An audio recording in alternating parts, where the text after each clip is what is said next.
want to get some houses fixed, and boy, in my retirement will I feel good about it if I know some people came out of this getting it fixed. Chris Ockenbold. And it's a pleasure to stand and speak on this bill, and I share the views that were expressed by my parliamentary colleague in the last speaker from the other side.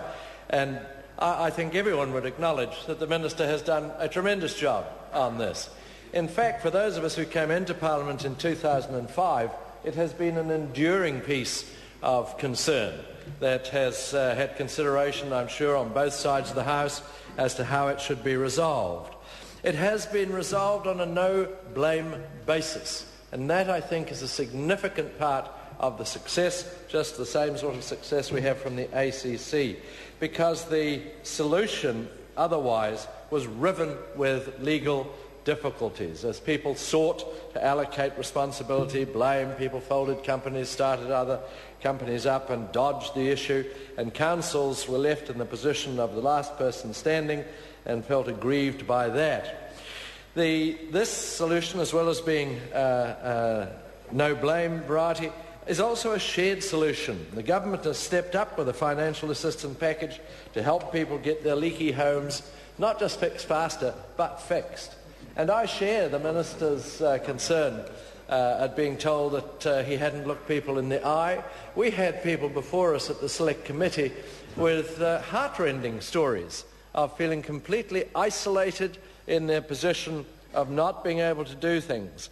Many we had who came to us to say they had engaged in litigation, they had had what they thought was success, and were given awards of several millions of dollars, only to find that the actual cost would be $7 million more, and that they weren't covered. They're often elderly people, often in the position of not being able to borrow. They'd used their assets up in the initial borrowing, and as I say, your heart goes out to them. You'd love to help them, but that opportunity is not always there.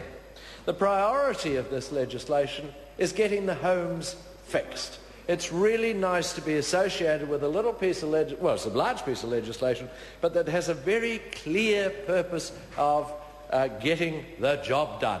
And that, I would suggest, for those of us who've had the pleasure of knowing the Minister for many, many years, I think probably about 35, I remember when he was the kid from the electorate where they did things by computer.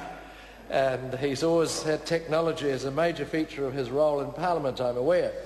But his capacity to have something to get on with the job is another well-known feature of his profile. And this bill will do that. We move beyond the current state of endless disputes, litigation and disappointment. The package is about spreading the costs as evenly and fairly as possible to get action. It ain't a free ride for anybody.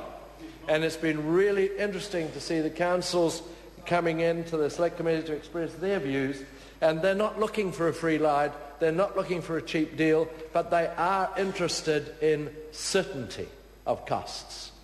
And this offers that. They're also aware, of course, of the contribution that is made. The people making application are similarly interested in certainty and assurance. There are several key changes that this makes. It caps the participating territorial authorities' liability in accordance with the contribution agreement and any other contributing party's liability, for instance, other solvent defendants, for claims being addressed through the financial assistance package. It draws a bit of a line across the page, Mr. Chairman. It removes the Crown liability for the failure of repairs made under the financial assistance package and any losses suffered as a result of the Department of Building and Housing's, Treasury or Crown's actions under the financial assistance package processes. It provides a power for the appropriate minister to prescribe a loan guarantee or indemnity for repairs made under the financial assistance package. It limits the time in which homeowners can apply to enter the financial assistance package to a period of 5 years from the time the package becomes operational. We asked the officials about this, and they did say that really 5 years is with the improvement in building procedures, with the improvement particularly in materials, They felt that that would cover the risk time of the continuation. The changes are necessary to facilitate the delivery of a financial assistance package to the owners of leaky homes, and that's what we want to do. Thank you. Dr. Rajin, regard. Thank you, Mr. Chairman.